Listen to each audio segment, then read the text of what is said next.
숨지시니라, 숨지시니라 라는 제목으로 은혜를 나누겠습니다.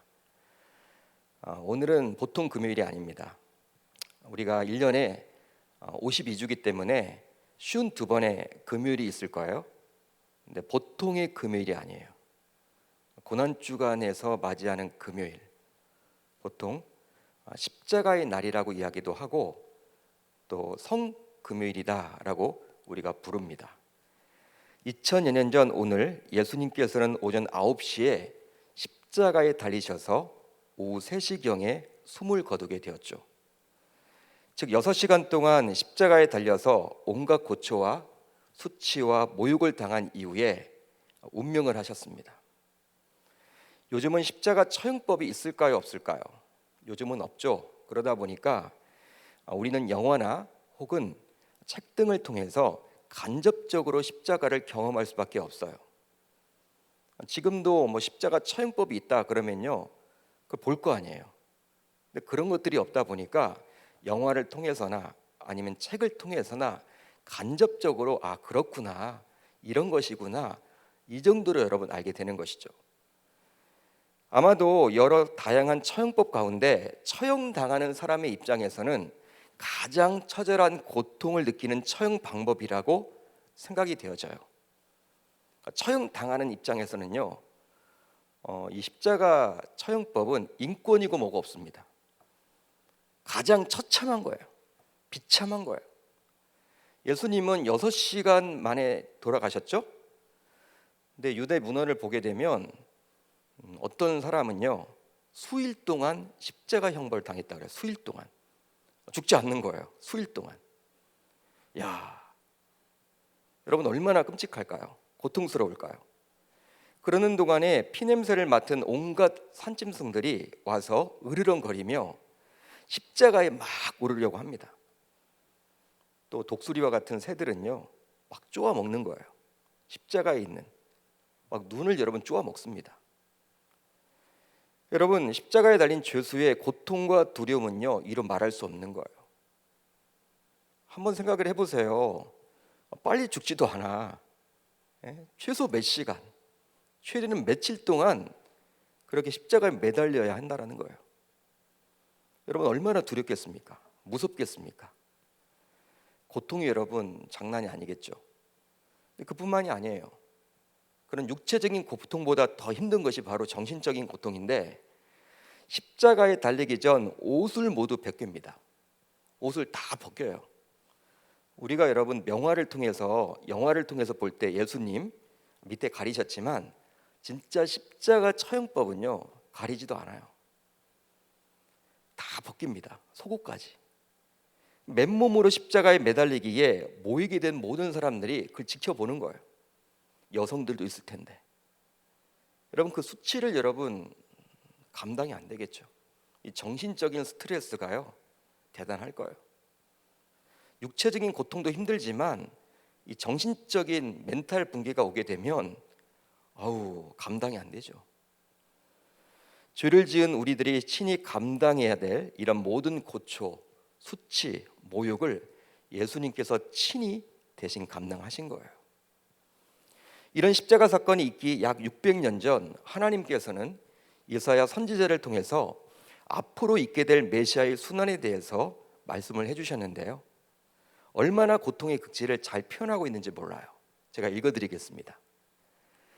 그는 멸시를 받아 사람들에게 버림받았으며 간고를 많이 겪었으며 질고를 아는 자라. 마치 사람들이 그에게서 얼굴을 가리는 것 같이 멸시를 당하였고 우리도 그를 귀히 여기지 아니하였도다. 여러분 와닿습니까? 와닿아요? 이 구절을 유진 피터슨의 메시지 성경을 통해서 보게 되면요, 더 와닿습니다. 제가 이렇게 번역을 해드릴게요.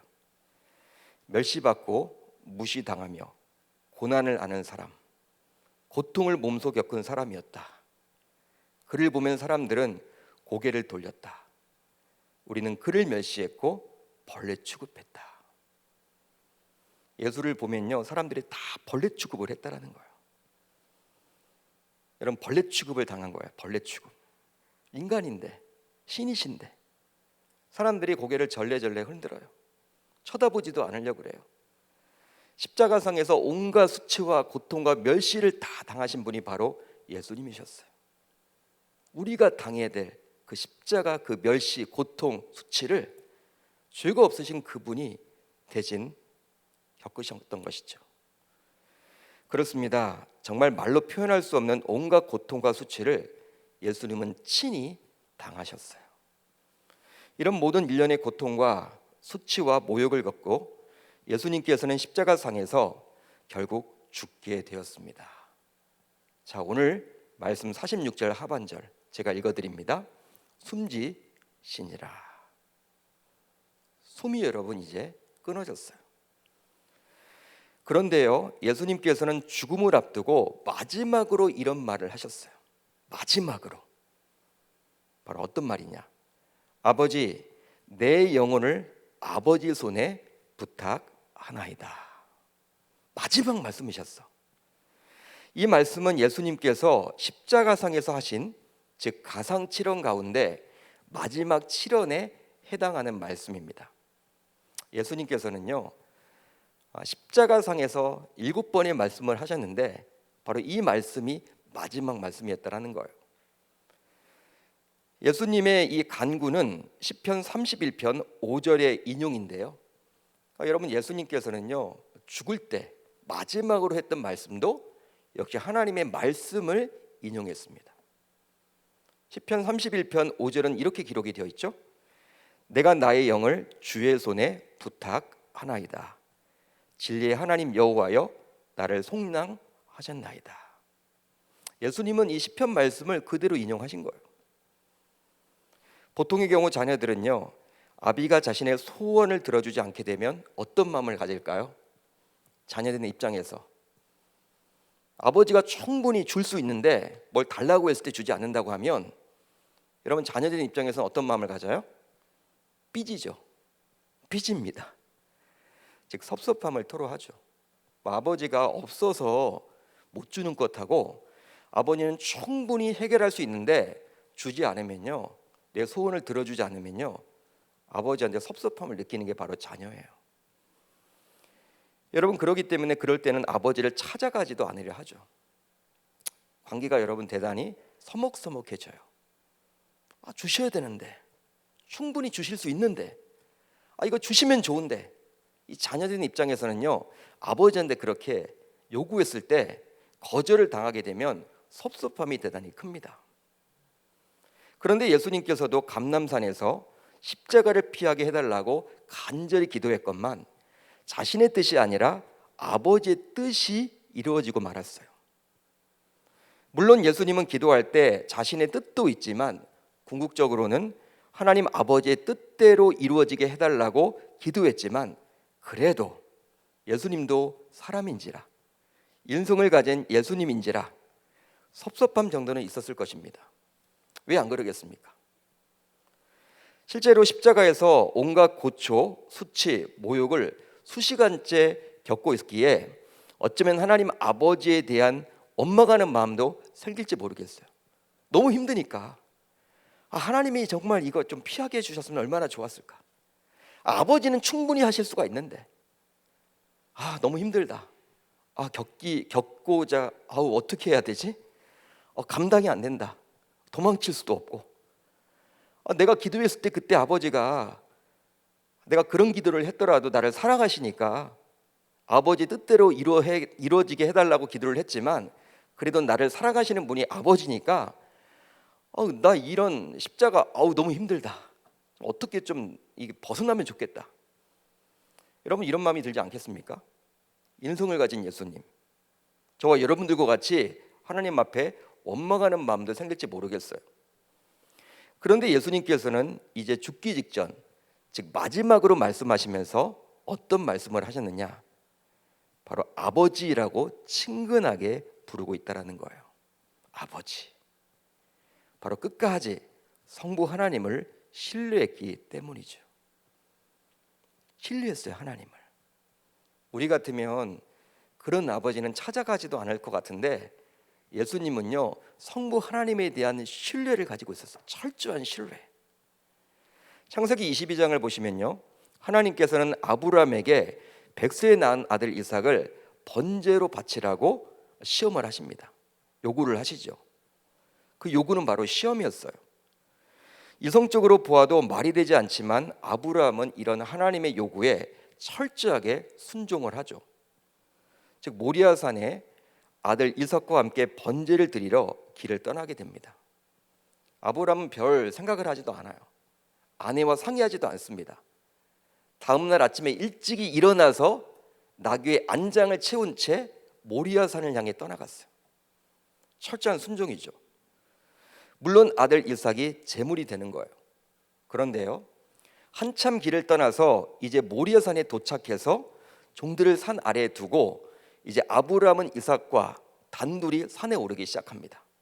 한참 걸어가는데 이 아들 이삭이 이런 말을 하는 거예요. 아버지, 지금 우리가 불과 나무도 가지고 가는데 재물은 어디 있습니까? 재물은 어디 있어요? 아들 이삭은 아버지가 어떻게 재물, 제사를 드리는지를 봐왔기 때문에 그걸 물어보고 있는 거예요. 산에 올라가서 분명히 번제를 드리려면 양이 있어야 할 텐데 양이 없는 거예요. 아버지한테 여러분 궁금해서 묻는 거죠. 아버지는 어떻게 이야기합니까? 하나님께서 친히 준비를 해주실 거야. 아들아, 걱정하지 마. 그런데 저는 다음의 구절을 보면서 아들 이삭이 참 대단해 보였어요. 제가 읽어드립니다. 하나님이 그에게 일러주신 곳에 이른지라 이에 아브라함이 그곳에 제단을 쌓고 나무를 버려놓고 그의 아들 이삭을 결박하여 제단 나무 위에 놓고, 결박했다라고 기록이 되어 있어요. 이 결박했다 어떤 의미입니까? 묶어놨다라는 거예요. 도망치지 못하도록, 꼼짝하지 못하도록 묶어놨다라는 거예요. 당시 이삭의 나이, 아들 이삭의 나이는 약 16세였습니다. 아기가 아니에요, 여러분. 3-4살짜리 아기가 아닙니다. 초등학교 1학년짜리가 아니에요. 중3 정도 되는 건장한 아이였을 거예요. 청소년이었을 거예요. 여러분, 그 정도면요, 아무리 아비가 묶으려고 해도 본인이 순수히 따르지 않으면 묶을 수가 없겠죠. 아들 이삭이 16세면요, 아버지 아브라함은 몇 세였어요? 100세에 나왔으니까 약 116세. 할아버지.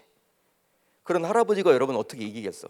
뭐 종들이 여러분 다 지금 산 아래에 있는데 자기가 직접 해야 되는데, 그러니까 이삭이 싫으면요 묶을 수가 없는 거예요. 결박할 수 없는 거예요. 그런데 아브라함이 번제물로 아들 이삭을 결박할 때 아들 이삭은 순전히 아비의 행동을 따랐다라는 사실이에요. 저는 그 본문을 보면서, 그 말씀을 보면서, 야, 아브라함보다도 아들 이삭이 참 대단해 보였어요. 요즘에 그런 자녀가 있을까요? 여러분들의 자녀가 그렇게 할까요? 제 자녀도 있지만 그렇게 안 할 것 같아요.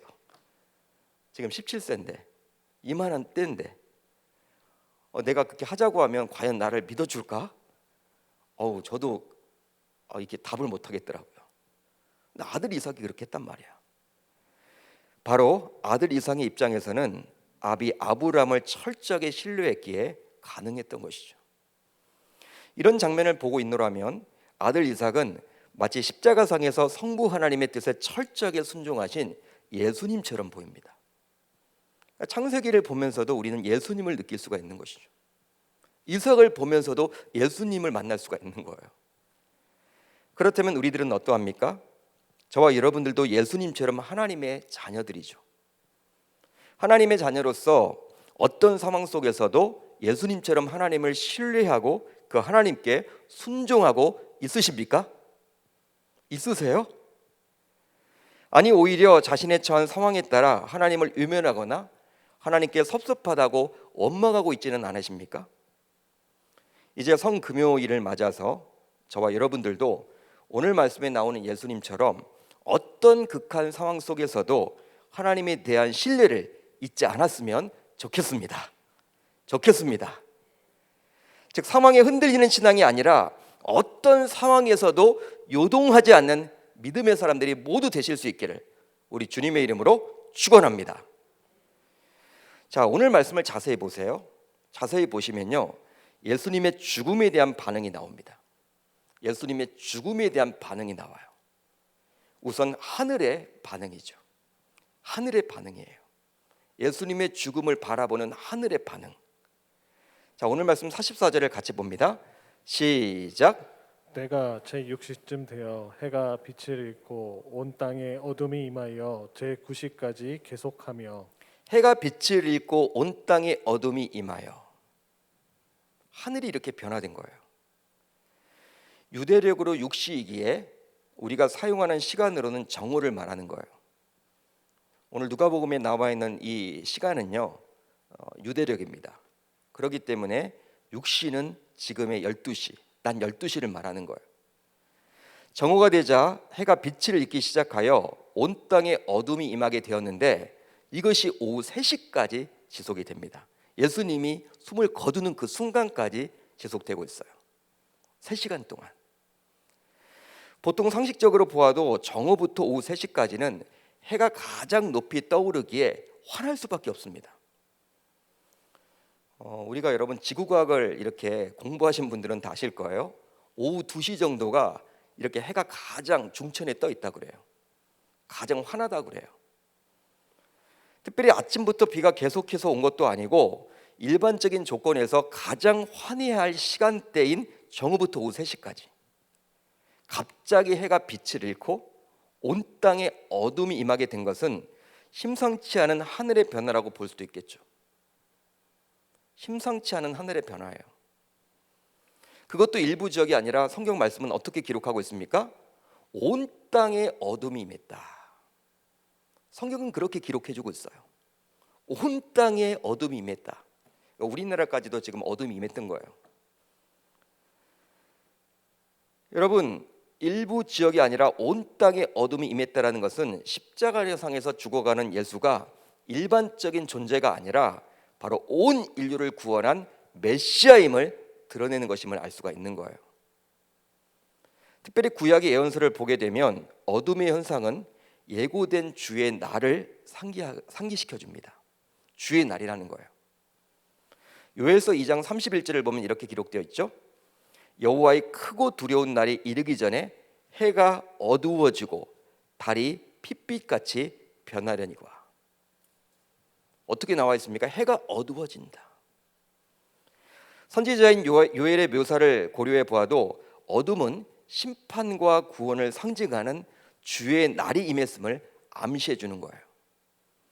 여러분, 하늘이 어두워진다, 갑자기 비 오려고 하는 게 아니라 갑자기 맑았던 하늘이 어두워진다. 잘 보셔야 되는 거예요. 심판과 구원의 상징이에요.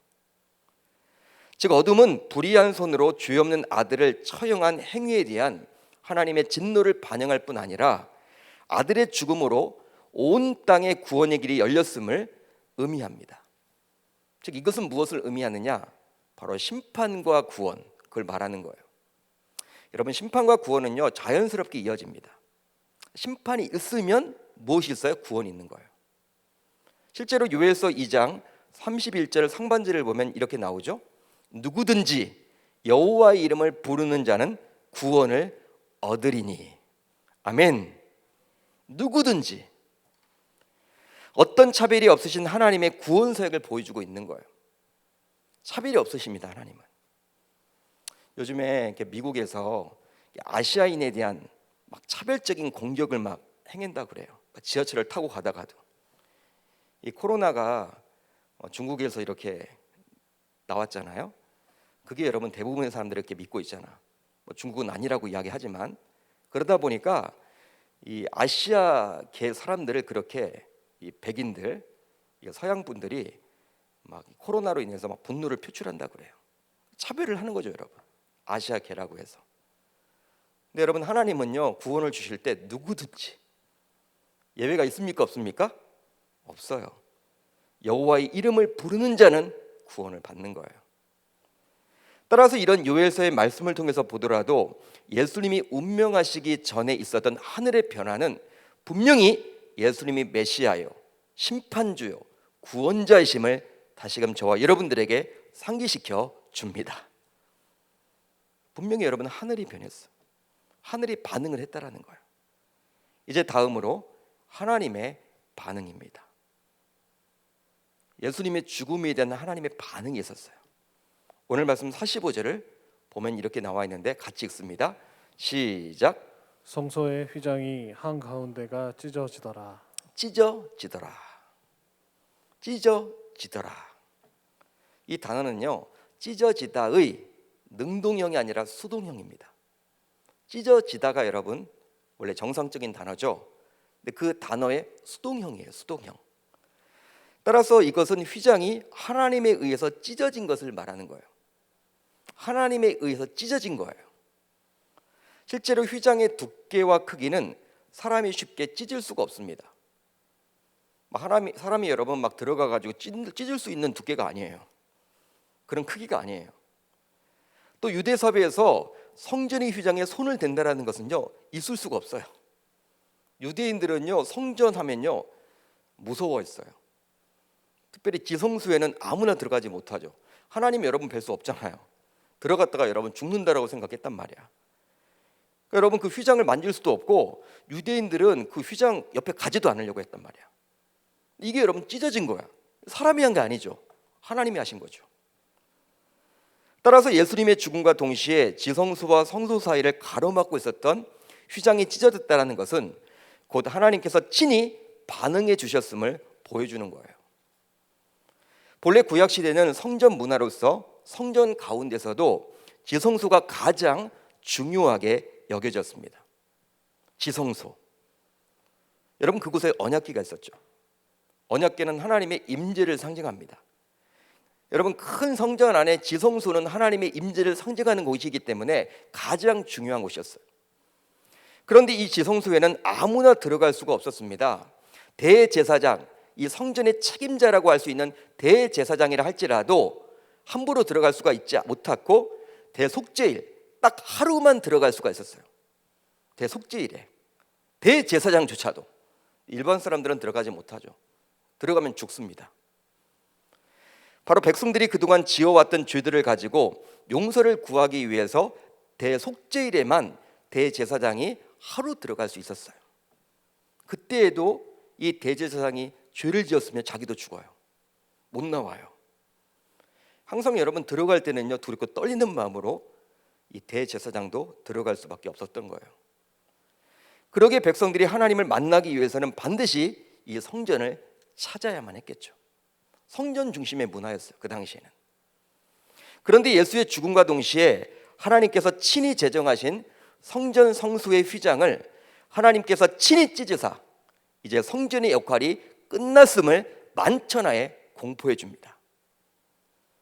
이렇게 함으로 하나님께서 지성소와 성전 밖으로 나오셨음을 저와 여러분들에게 이야기해 주고 있는 거예요. 따라서 이제 하나님이 더 이상 계시지 않는 예루살렘 성전은 더 이상 우주의 중심이 아니에요. 유대인들의 사고 속에는요 예루살렘 성전이 그동안 어떻게 생각해 왔어요? 우주의 중심이다. 예루살렘을 중심으로 모든 게 다 움직여진다. 그렇게 생각을 해왔단 말이에요. 예수님의 죽음 이전까지는 유대 성인 남자라면 1년에 3번에 걸쳐서 유월절과 같은 명절 때마다 어디에 가야 돼요? 예루살렘 성전에 들어갈만 했어요. 여러분 구레네 시몬이라고 있죠? 예수님의 십자가를 여러분 대신 억지로 이렇게 여러분 같이 골고다 언덕까지 같이 가게 된 구레네 시몬. 구레네가 어딜까요? 리비아입니다. 리비아. 아프리카 리비아. 유대인이었어. 6월절 명절을 맞아서 예루살렘에 왔던 거예요. 그러니까 여러분 예수님이 십자가에 달려서 죽기 전까지만 하더라도 유대 남자들은요 전 세계 어디 있든지 간에 1년에 3번씩은 예루살렘을 방문해야 했어요. 왜? 거기가 우주적인 중심이니까. 그 예루살렘을 중심으로 움직여지니까. 그러나 이제 예수님의 죽음과 동시에 휘장이 찢어짐으로 예루살렘에 머물던 그 구원의 복음이 온 땅으로 퍼져나가게 되었습니다. 할렐루야. 할렐루야. 즉 이제 더 이상 예루살렘 성전을 방문하지 않아도 되는 거예요. 그리고 이제 더 중요한 것은 더 이상 성전에서 죄 사함을 위한 제사를 드릴 필요가 없게 되었습니다. 왜냐하면 이미 어린 양 되신 예수 그리스도께서 친히 제물이 되사 십자가상에서 죄 사함을 위한 완전한 제사를 드렸기 때문에. 그 단 한 번의 제사로 이제 더 이상 성전에서 제물을 놓고 죄를 용서하기 위해서 용서함 받기 위한 제사를 드리지 않아도 되었다는 말이에요. 그러기에 성소휘장의 한가운데가 찢어졌다는 이 구절은 유대교의 종말을 말하는 것이죠. 유대교의 종말을 말하는 거예요. 바로 유대교에서 선지자 정도로 취급했던 예수가 진짜 그리스도시요 참 메시아임을 드러내 주시는 것이기 때문입니다. 여러분, 예수님께서 십자가상에서 죽기 이전까지는 죄를 지었을 때 그 죄를 제사장에게 제물과 함께 꼭 가지고 가야만 했지만 이 휘장이 찢어지게 되므로 직접 하나님께 자신이 직접 죄를 가지고 갈 수 있게 되었던 거예요. 무슨 말인지 알겠죠, 여러분? 그 이전까지는 누가 있어야 돼요? 제사장, 대제사장이 있어야 합니다. 그를 통해서 죄의 용서를 받았어요. 그렇지만 휘장이 이제 끊어짐으로, 찢어짐으로 어떻게 되었어요? 직접 우리가 죄를 가지고 하나님 앞에 나아갈 수 있게 되었단 말이에요.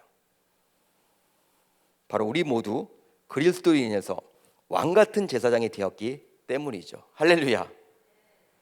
그러나 너희는 택하신 족속이요 왕같은 제사장들이요 거룩한 나라요 그의 소유가 된 백성이니 이는 너희를 어두운 데서 불러내어 그의 기이한 빛에 들어가게 하신 이의 아름다운 덕을 선포하게 하려 하심이라. 왕같은 제사장. 여러분, 이런 놀라운 은혜가 주어졌음에도 불구하고 아직도 카톨릭의 경우는 어떻습니까? 캐톨릭의 경우는 어떻습니까? 바로 죄를 가지고 신부에게 찾아가서 고해성사를 꼭 해야만 해요. 이것은 구약시대 제사장과 같은 즉 성직자로서의 기득권을 절대로 포기하지 못하겠다는 것이죠. 기득권 문화예요, 기득권 문화. 여러분 혹시 카톨릭 신자들이 신부를 법정에 고소하고 고발하는 이야기 들어보셨어요? 들어보셨습니까? 우리 신자들은 담임 목사라고 하더라도 막 고소 고발을 하는데 개신교는 하는데 캐톨릭에서 캐톨릭 신자들이 주임 신부를 막 여러분 법정에 이렇게 세상 법정에 고소하고 고발하는 거 들어보셨어요? 전 들어보질 못했어. 그렇다면 신부가 목사보다 인격적으로 더 훌륭하기에 도덕적으로 결함이 없기에 그러한 거예요? 깨끗한가요? 여러분 그렇게 생각하세요? 결코 그렇지 않습니다. 신부나 목사나 모두 동일한 인간이고 죄인일 뿐이에요. 그러나 카톨릭 신자들은 감히 자신의 죄의 문제를 가지고 나아가야 하는 즉 하나님과 같은 존재인 신부를 법정에 고소하거나 고발할 수가 없는 거예요. 신부 고발했다면 큰일 나거든. 자기 죄 용서 못 받거든. 하나님과 같은 존재인데 그게 여러분 신학적인 거예요. 딱 머리에 박혀 있는 거예요. 엄두를 내지 못하는 거예요. 즉 신부에게 잘못 보이게 되면 자신의 죄를 해결할 수 없게 되는데 자녀들 결혼도 못 시켜요. 결혼도 누가 주례를 해야 돼요? 신부가 주례를 해야 돼. 여러분 자녀가 태어났는데 유아 세례도 누가 줘야 돼요? 신부가 줘야 되는데 이 캐톨릭에서는 세례를 받지 못하면 지옥 가거든. 신부를 여러분 그렇게 함부로 못해. 여러분 여기에서 나오는 거예요. 뭐 세상적으로 막 카톨릭이 더 기독교보다 깨끗하다? 깨끗한 척하게 보이는 거지 다 똑같아요 여러분. 예? 개신교나 기독교나 카톨릭이나 불교나 다 여러분 죄인이란 말이에요.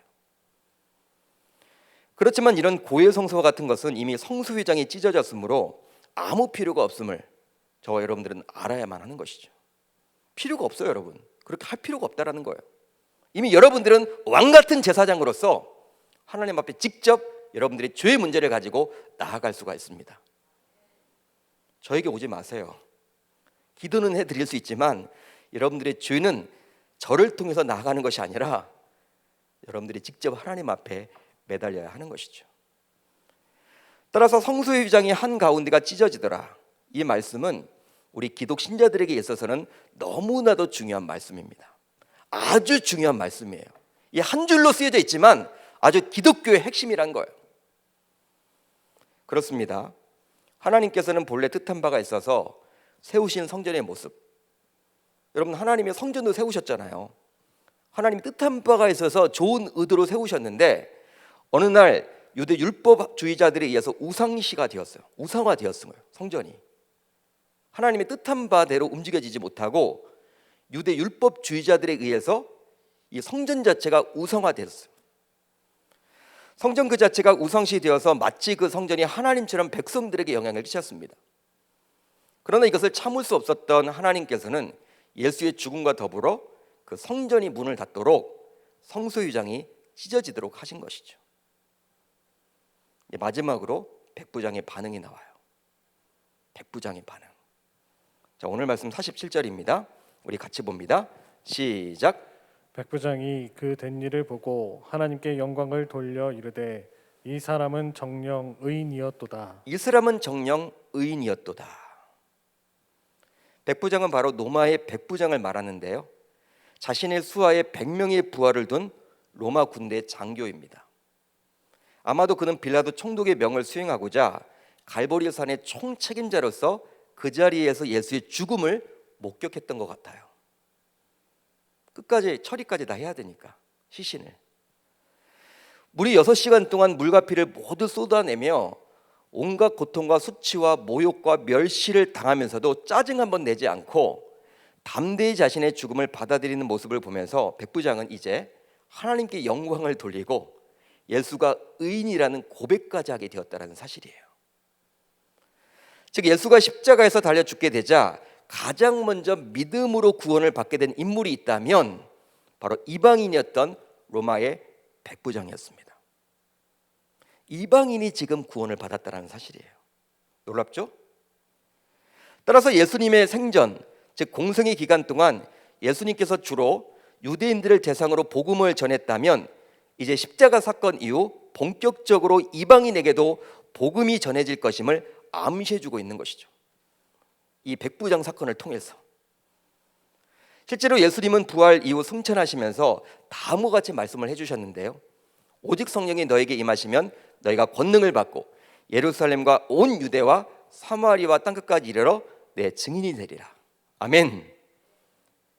복음 사역이 점점 예루살렘에서 이방 지역으로 확산되어 갈 것이라고 주님은 말씀을 해주셨고요. 이런 주님의 명령에 따라 사도행전을 보시면 베드로와 바울을 비롯한 많은 주의 제자들이 이방 땅으로 흩어져서 선교와 전도 사역에 매진하게 되었습니다. 이제 말씀을 정리하겠습니다. 예수 그리스도께서 십자가에 못 박혀 죽으셨을 때 하늘의 반응, 하나님의 반응, 그리고 백부장의 반응에 대해서 누가는 오늘 말씀을 통해서 증언을 해주고 있습니다. 반응이 있었다는 거예요. 반응. 이런 여러 반응들을 통해서 그리스도의 십자가의 죽음은 결국 유대인이란 한계를 넘어서 이방인까지도 구원하고픈 하나님의 마음이 담긴 사건이라 감히 말할 수 있는 것이죠. 그렇습니다. 저와 여러분들도 유대인이 아니라 이방인이에요. 여기 유대인들은 아무도 안 계세요. 저와 여러분들도 이방인들입니다. 따라서 십자가 사건을 통해서 백부장처럼 복음을 듣고 그리스도를 만날 수가 있게 된 것이죠. 동의가 되시면 아멘. 이 십자가 사건을 통해서 이방인인 우리까지 구원코자 한 이런 하나님의 깊은 사랑을 오늘 이 밤 깨닫고 그 하나님께 감사하며 이 성금요일을 잘 보낼 수 있기를 우리 주님의 이름으로 축원합니다.